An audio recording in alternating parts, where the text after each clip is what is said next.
Friends, Easter was phenomenal at Praxis. Our very first Easter as Praxis Church, and we just had an incredible time together. And I just wanted to say thanks. We wanted to say thanks for everybody that participated and visited and played their part in making Easter amazing. It was phenomenal.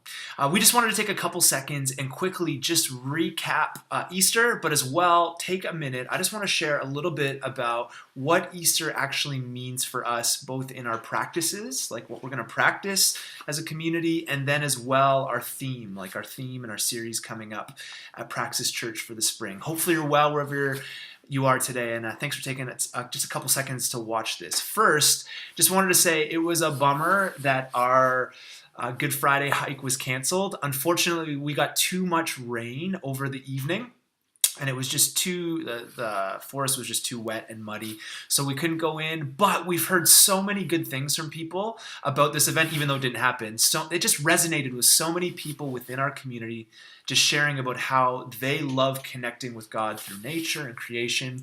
And so this will be something that we do every single year. We will next year have a backup plan if there is excessive rain like there was, but we do believe we'll embed this kind of into our rhythm as a church community. So thanks for your interest. A ton of people said, man, we were going to come and it just didn't work out. And by the way, I was there at 10:30 just trying to intercept anybody if they had shown up, and I saw 2 deer in the background walking through the forest. I mean, it was like perfect setting. So unfortunately we couldn't do that, but just was thinking about everybody in the mud. But look for that for next year. Resurrection Sunday was amazing. We baptized 2 young kids in our community. It was a phenomenal time coming around this idea that love conquered death.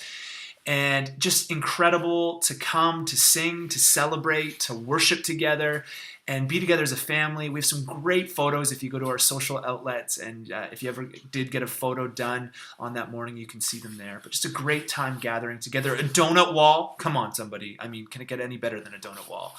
But ultimately, this idea that Jesus has conquered sin and death was just very at the forefront of what we were talking about. And it was a beautiful morning together. It was just so great to see what God is doing within the community. So thanks to you again that participated and were involved on that morning and making it happen. With that, though, it's not just a day. Easter is really a season. Many of you guys know in the church calendar probably have heard of something called Eastertide. Easter is actually 6 weeks. And so one of the things that we want to do is we actually want to live in light of the resurrection. The tomb is empty. Jesus has conquered sin and death, and now that means some stuff for us. We just don't sit passively, but we want to actually really just step into what God has for us as a community. As a practicing community, and as a community that practices the way of Jesus together, one of the things that we do all throughout the year is practice the spiritual disciplines. And so now, because the tomb is empty and Jesus is risen and has conquered sin and death, and love conquers death, what we're going to do is we're going to move from fasting, which was our spiritual practice in the season of Lent. And if you actually want to go back, we talked quite a bit about fasting. We even did some midweek podcasts. But now, brothers and sisters, we are moving from fasting to the spiritual practices of feasting and generosity. We're moving from fasting to feasting and generosity. So here's what we're going to do. Here's what we're encouraging you guys to do, and all of us as a community. We are going to feast, and we're going to be generous. One, we're calling everybody in our community to really think and practice by eating with the church family at least twice a month over the next couple of months. Find some people, some Jesus followers within our community, and eat with them. Now, some of our Praxis communities actually are centered around a meal, and so many of you are already doing this. We have a ton of people eating around the table every week, and so just continue to do that, but do it in light of Jesus and resurrection. And then for those of you that may not be practicing this very much, we want to encourage you to get some people together within the community or join a community that eats together. Take some time in the name of Jesus and eat together as a community. We believe feasting in the name of Jesus is a beautiful way and a beautiful expression of worship, and the tomb is empty. Jesus has conquered sin and death, so let's do it. So 1, we're encouraging you to eat with people within the actual church. Then 2, we want you to think consciously about eating with people outside the church. And so we encourage you to do this at least once a month as a practice over the next couple of months. I think if you practice this and we practice this as a community, we'll begin to see, and it'll become habit for us to open our doors to our neighbors, our friends in the community, people all around us. Open up your house, your condo, your apartment, however you're rolling right now, and just do it. We just encourage you just to open your doors and eat and drink with people within your community. And so we encourage you to do that at least once a month over the next couple of months. Think intentionally in how you can do that. Jesus is risen. Let's go for it. And let's really embody this message. So that's the feasting part. Then the generosity part of this practice is, and we did this last year, we're just encouraging everybody in the community to give stuff away every single week. Give money away. Just think consciously about how you can practice generosity. Look for things. Now, this is not a ploy for the church. This is not an ask for money. We're encouraging you to think through what you could give towards in and around your world. And so that may mean money, giving to charity or different outreaches in the community. It also may mean like taking stuff that you have and giving it away to people in need. Think deeply about how you could be generous over these next 8 to 10 weeks. Jesus is risen. He's been generous to us. And so one of the things that we want to cultivate within our own story is now we get to be generous towards others. Okay, so think through that. Eat with people, both inside and outside the church, and just be generous. Cultivate a life of generosity. Now, with this said, here's the exciting stuff. We're not just going to call you guys, like our community, to do this on their own. We really want to practice these things as a church, like as an organization. We don't use the word organization much, but just to give you a picture of, we want to take this on as well as Praxis, like the name and the organization Praxis. And so what we're hoping to do is this. We are really committed, and if you know, one of our core values is simplicity. And we're really committed to living simply. We have a simple budget throughout the year, and one of the hopes with that is that we could be people that would be able to give lots of stuff and money and everything away as we kind of cultivate this within our own community. With that said, we are going to practice generosity and eating as a church. First of all, we are hoping and opening up avenues and channels for people to eat all over the place. Plus, we take the bread and cup in our gathering every Sunday. So we're hoping to be an eating church, a feasting church. But for generosity, here's what we're going to do. For the month of May, this coming May, we have a really modest, simplistic vision and budget of $7,000 that we need to make Praxis run. That covers everything: rent, expenses, everything that we do. It's going to cost about $7,000, which is tiny. I talk to people about this budget. It's a very tiny budget. Here's what we're hoping to do.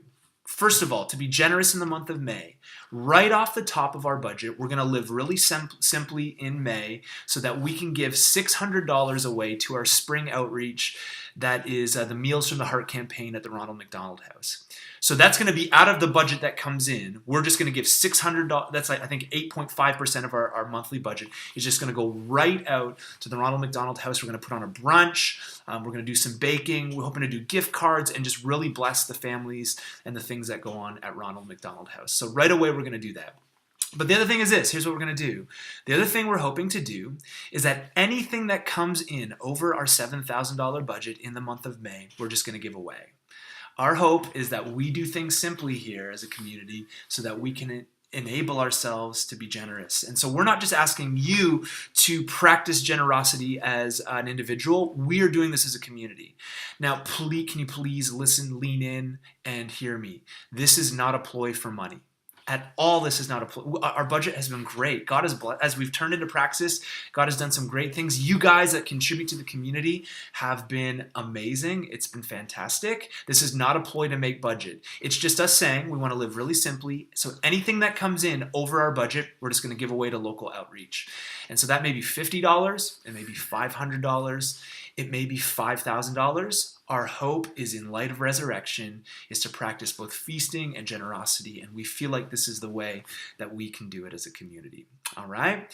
So that's the practice part. The other part is this. As we look at post-Easter, we're stepping into a new teaching series, and this teaching series is going to be walking through the letter of Ephesians. Paul writes a beautiful letter in the New Testament to some churches in Ephesus, and so we're going to walk through that letter. The series is called A New Humanity. It's going to be a brilliant series as we walk through this. We hope you can join us. on Sundays and just jump into the teaching, read through Ephesians, and jump in with us. Our Praxis communities, what we're going to do is we're going to send out questions that you can wrestle through and read through the letter of Ephesians this spring in your Praxis communities, and it'll be phenomenal. The other thing is this: we have some recommended reading, both for our practice and our teaching series. And so if you wanted some recommended reading on feasting and generosity, just go to the practice page on the website, which is mypraxis.church/spiritual-praxis. It's coming up here. You can go there and find some recommended reading on eating and drinking and how you can cultivate hospitality. And then as well, if you go to our teaching site, we will have some recommended reading for our series through Ephesians called A New Humanity. The main book in that is a book by Luch Lombardi called A New Humanity that we encourage you, if you want, to read through with us. There's going to be some core people reading through this book, and it will be a great help for this particular teaching series. Now, if you're a theology person, you're probably thinking, oh, we should read this book on Ephesians or this commentary. There are a ton. So we're just putting out 3 really simple books. One's a devotional style book and a really simple commentary that anybody can engage. If you know, there's hundreds and hundreds and hundreds of books and great commentaries on Ephesians. We encourage you to dive in. All right, that's all I got. Jesus is risen. The tomb is empty. We're calling you to practice and engage with your mind and heart in what resurrection means. And we know that this means a lot for us as a community. We're looking forward to the days ahead. We're looking forward to the long weekends in both the spring and the summer to take Sabbath and rest. We won't have gatherings on those weekends. We're also looking forward to church in the park on June the 2nd, where we're going to have a potluck together. It's going to be great. There are great days ahead. Jesus is risen. The tomb is empty. Love conquered death. Now let's play. I'll talk to you soon.